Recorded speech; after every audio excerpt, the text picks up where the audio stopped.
Hello out there, and thanks again for listening to another episode of The Impulsive Thinker. My name is Andre Brisson, and of course, this episode is also brought to you by CADAC, the Center of ADHD Awareness Canada. Any little donation is much appreciated, and in the show notes, you can give a $5 or more donation to help support the programs they're developing. Today, I've got Warren Barry from Instinctive Solutions back again, because when we finished our last episode, he actually said a couple cool extra things that I really liked. It was, you know what, Warren, I'm just going to let you start off with this, I think, because this was your thought, and I think it was worth discussing it, because a lot of times what you want to discuss is what sets the ADHD person, not only entrepreneur, apart from the rest of the crowd. And what are those? Oh, yeah, but I should say, welcome, Warren. Thanks for being on again. Well, Andre, I am honored. And yes, as I said last time in the podcast, as I'm equally distracted. But you know what? One of the things that we talked about last time and we kind of ended with was talking about being a rule breaker and a nonconformist. Are they separate or the same? I think they're separate. Okay. And I think they're two different aspects. And one of the things that I've seen, you know, in a lot of more so entrepreneurs, and I'll get your thoughts on applying this back into the ADHD entrepreneur, okay, is that I've seen that same pattern when I've been speaking for Tech Canada and speaking to entrepreneurs, is that most of the highly successful entrepreneur, number one, is a nonconformist, right? They don't get stuck in the patterns of how everyone else has done it. And so they always want to look at things from a different perspective. How can, here's what when everybody else zigs, they zag. Well, right? It also has to do with the fact that it's not working for us. Right. Like doing what's normal or the conformist way it's not working, or it's taking too darn long. That's a lot for me. It's taking way too long to do it this way. There's got to be a shorter way. Mm-hmm. And yeah, so it's finding the loopholes, it's finding the shortcuts, it's finding ways around things, which is a natural talent. And I want to put this in too as well, Andre, is saying about the rule breaker, right? Is like, here's the rules, and that's nice, but and then go in and actually and break them. But my point to this is, and I kind of wanted to throw this back on you to get your thoughts, is, yes, I see that in a lot in highly successful entrepreneurs. But I'm like, I'm going to take this back actually to being a kid, and the messaging that comes out there, because of the fact is when you're in school and in the education system, and even at home, if it's misunderstood, is number one, how many times do you get praised for being a rule breaker? Number one. How many times do you get praised for being a nonconformist? Let me see here. Let me count. 0. Right. 0. A lot of principal office visits. Yes. You're very, very, very popular. And I was as well. Yeah. Or grounding, spending more time in your room. Right. Yeah. More grounding, more in the timeout chair, more. Yeah. You got to sit at the front desk of the classroom. Right. Yeah. We got to keep an eye on you, because you're not conforming, and therefore we're gonna make it so that you do.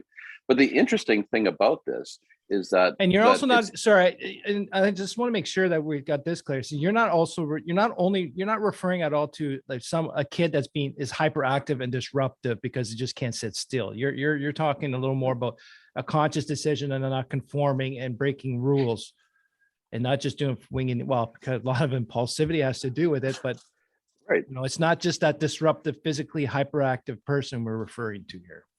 Right. Yeah. So this is I find this is another piece of the puzzle. And so, and my point is this is instinctively driven. It is in the brain. It is hardwired. It is what you do naturally.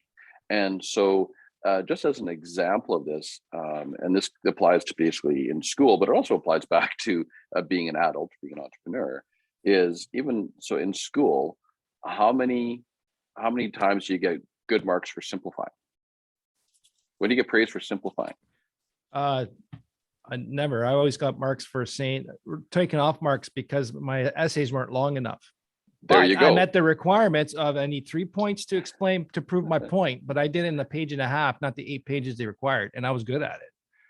Still lost marks. That's the point. I was good at it. It was a natural strength. That's what you do. It's how you did it, but in the system that didn't support it. So Correct. the messaging that comes in says, well, I'm going to dock you marks because you didn't conform, you didn't do it my way. Right. But inside your head, you're saying, but I gave everything that I that did needed to be exactly done. what was asked. And my 2 daughters Right. are having that same issue right now at school. They did And exactly what was, well, my favorite too. Here's another thing I didn't realize I did exactly what was asked, but I could have done better. Therefore, you're being docked. My daughter just got back from school saying, you and the other person, you guys are way better than everyone else. You should have done more, but we did exactly everything you asked. No, but you should have done more. Okay, so then, you should have done better. Let's just leave it at that. Now, what's that messaging saying? What's that saying? Well, now, so then the child, let's go back to child, is now I'm not good enough. It's never enough. Whatever never I enough. do, if I give 110%, if I give 150%, it's never enough. So I got to give more. I got to do more. Right. And if it's not natural, now you're actually fighting yourself. So I look at that as pushing cooked spaghetti uphill. So yeah, it's think about along that with for the a second. instinctive strengths, but it's also at the same time, it's even if I'm good at it, I wasn't still doing it adequately enough for them. So I had to give more, even if I was good at it. So even if I was like strength wise, I'm using my strengths, but it still was never enough. I think that's the other, there's a little bit of a slight difference there. If it's not my strength, yes, I'm going to work hard to get it and work harder to get it done. But if it's already something that I'm really good at, but that's not enough, that confuses the hell. Actually, just referring to my daughter, it's confusing her so much. Is I'm really like the assignment that she did that she excelled. It's one of her top strengths, and she has a passion for it and really put her in. And she did everything that was required, but it was still not enough. So now she's questioning, what more do I have to give? So now the next assignment, I got to do a lot more. I got to go over the top the next one. So if they want these 3 things, then I got to figure out 4 and 5 that they may need, because what I just did that was adequate was not enough. That cycle, do that through elementary school, do that from high school, do that from university, do that when you start your entrepreneurial company. All the books out there, there's only one way of doing it. If you're not doing it, it's the wrong way. And then you just keep outdoing yourself, and you never get that satisfaction at which you actually succeeded. Is good. Bingo. And so then as the ADHD entrepreneur, then how then, after all this time, could you measure success? Because the messaging all the way through is it was never enough. I got to do more. I got to do more. I got to do more. So now I'll ask that question back to you and even to the listeners: is then what becomes the definition of success if it's never enough? But that's the ultimate question. I did a couple of workshops, and that's what we worked on, because that's what I realized is that after a while, it says our definition of success does not suit our brain and does not suit our needs. So we had to redefine success, and it was really tough for me, but also the people in the workshop. It was tough for them to not define success for themselves. It was to still define success as other people are determining it, what's normally successful. I'm making $100,000 salary. All that kind of stuff. So this is where I'm going towards, I've been measuring myself with someone else's measuring stick. So once I got my diagnosis, start realizing it's my brain that works differently. I took that measuring stick and start to shove it up. I start to break it. But so now the struggle is still an ongoing struggle, because you still revert back to those old habits of using the other stick, but it's to create your own stick to measure to. And one of the things that I've come across over time also is talking to people, a couple different things. I've seen number one, that the rule breakers and the nonconformists are typically, not always, but are typically more entrepreneurial driven. And so then they're creating their startup, or they're the CEO, or they're the founder or something. They are the ones who actually created this business. And so that's on the CEO level. Right. And also, but I also seen in speaking with my work with Tech Canada is talking to what's called key groups, but the key groups are typically the COOs, the CFOs, the GMs, the vice presidents, those kind of things. Yeah. And in those groups, I rarely, if ever, see the rule breakers and nonconformists. So the C-suite people, right, they're in the middle, right? I never see that talent come out. They're just not there, which I find fascinating. And what I've noticed is they usually get the people that are that way. They usually get pushed out, right? Because we just don't understand them. We don't understand why didn't you do this? Why didn't you do that? So you're referring to someone with ADHD that is not a nonconformist or a rule breaker are in the C-suite roles, but they're usually pushed out. They're usually pushed out. Yeah. No, I completely agree with that. Because there's that misnomer. If you have ADHD, you must be a successful entrepreneur, but it's like anything. It's even like ADHD is on a spectrum. The entrepreneur mindset's also on a spectrum. Either, as nonconformist or as a rule breaker you are, the more I agree with you. What I've seen, the more big the rule breakers, nonconformists are, the more the startups, the founders. But there's a lot of CEOs and CFOs and COOs that are, especially in the marketing and the sales side, a lot of ADHD, but they're uncomfortable with the rule breaking nonconformists. There's still a little bit of nonconformity, but you're right. They're misunderstood because they work differently and they achieve results, great results, by not following the norm. Right. So what just popped in my head as you were talking about this is that, so in public school, it's never enough. You're misunderstood. We got to keep you under wraps. High school is the same thing. College is the same thing. University is the same thing. And now I get into the business world, and it's the same thing. Yes, you're constantly reminded you're not doing it right, or you're constantly not doing enough. Right. And so my question, even back to the listeners, and I hope somebody chimes in on this, right, is if someone out there is a rule breaker and a nonconformist, have they themselves seen that as a talent, as a strength, as I always say, it's what makes them awesome. But do they actually see it for themselves? Because the reminder from the outside world is it's not. It isn't. Like, they take me in the engineering world, right? Mm-hmm. There's laws, there's regulations, there's codes we have to follow. And I come into the scene and I'm doing things that are right, but not following the usual process. So when they say you can't, we're going to solve the problem this way. And, no, there's a different way to solve it because we can look at it this way. No, we can't. It's normally done this way. Yeah, but it's simpler that way, right? It's brand new. It's something new. So, in the engineering world, it's very methodic, analytical, sequential. And then I go in there and just mess it all up. And what they perceive as mess it up, but I create shortcuts and I make it more efficient, right? And that disrupts that world. Right. So my question back to you, in your experience, right, is Andre, in my world, I would call them the odd duck. But are you a disruptor? Are you a troublemaker? Are you, he's crazy. He's a scatterbrain. Everyone perceives it that way. Everyone perceives it that way, that I am scatterbrain, that I'm a disruptor, that I'm just there to cause shit. Right. That's how most people perceive it. Okay, maybe I don't do it in the traditional polite PC way at times, or follow politics rules and got to do it a certain way. Like, I got no time. I hate wasting time. So I'm going to point out that this isn't right and there's a different way of doing it. And the most common thing I get from other engineers is it cannot be that simple. Well, guess what? I just did.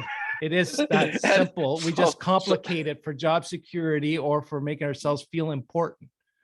So when in school, do kids, you just use the adult scenario, when do kids get great marks for simplifying?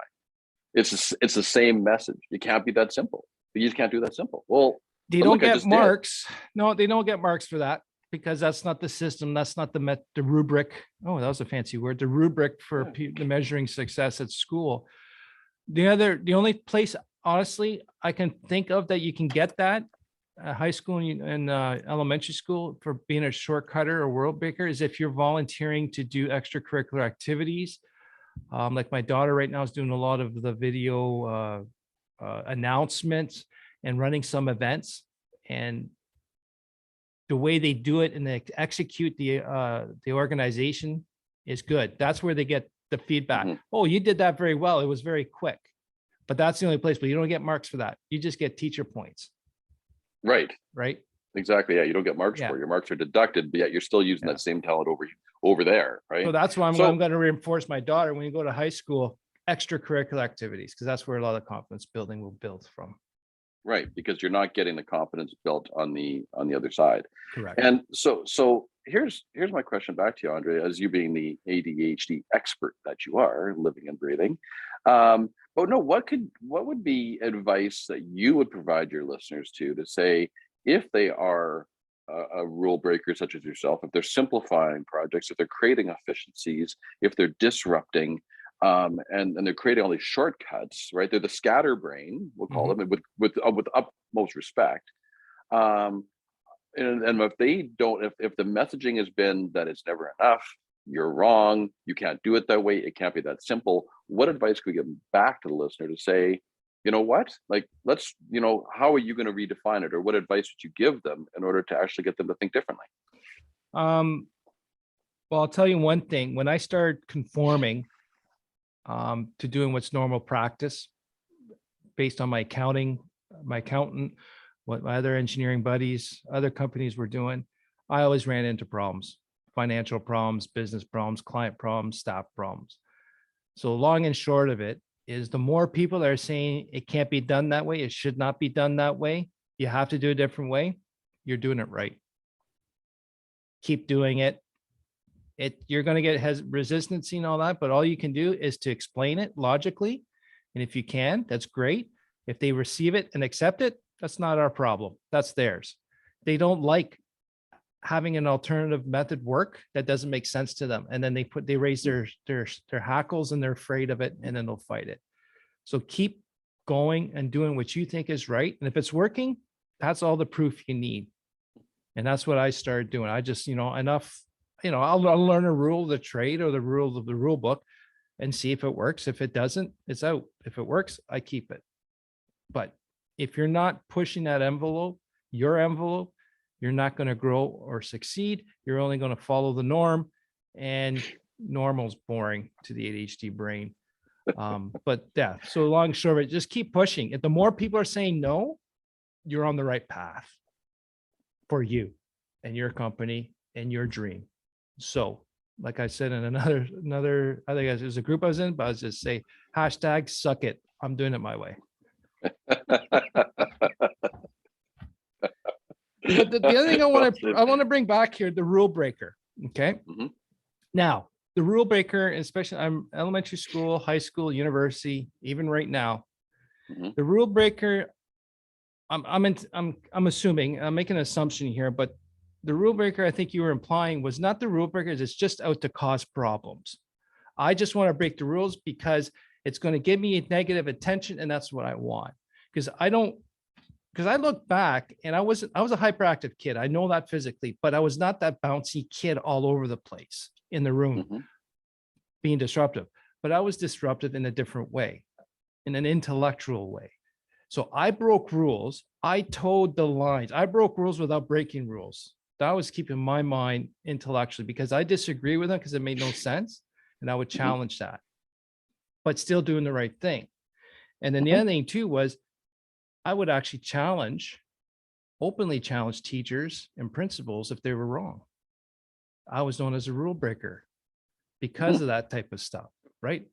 I remember calling out a teacher for ridiculing a kid in the classroom the week before for lying, and openly in front of everyone ridiculed him for lying and used him as an example. Then we caught her in a lie the following week, and we all knew it. So I put my hand up and says, why don't you get yelled at in front of everyone for lying? And then, but the thing is, the rule breaking and banter is back and forth. It was intellectual. I always had not a comeback, but an argument back. I can hold my own in the conversation. And I was known as a rule breaker for that. Even in the professional world, I sit on technical committees for standards, safety standards. And I say, I don't agree with this. And they'll say, no, you don't know what you're talking about. Then it's a banter back and forth. Oh, you're just breaking rules, non-conformist, but I can explain myself. It's like one buddy of mine, I temporarily helped him in his engineering firm. He goes, he likes me because I'm forthwith. When I say no, I don't agree with that, I always have a reason why I disagree, or there's an alternative solution. And that's where a lot of people, I think us entrepreneurs, ADHD entrepreneurs, are seen as rule breakers, because we actually can have a smart conversation back, and the other people will not admit there could be an alternative solution. Yeah, I totally agree. And I said, and again, let's be clear on this too, is that when I say about being a rule breaker, I'm not saying being a rule breaker would be a shit disturber for causing trouble to get negative attention, right? It's actually looking at it and taking all that information, breaking it down and saying, well, what about this? Right? And which speeds everything up. It shortens things down. It gets more succinct. And then, then you can have actually an intellectual conversation about it. But it's coming at it from a different view. And, one of the things I was going to mention, and we talked about it a little bit earlier, is like, the work that I do and the metaphor that I use is a flying V, right? When geese fly, they fly in a V, right? So as long as we all know where we're going, number one, we actually have to have we have to have a flight plan, course direction. But then in the metaphor, every single goose actually has a purpose. Everyone helps the one behind it to get where we need to go.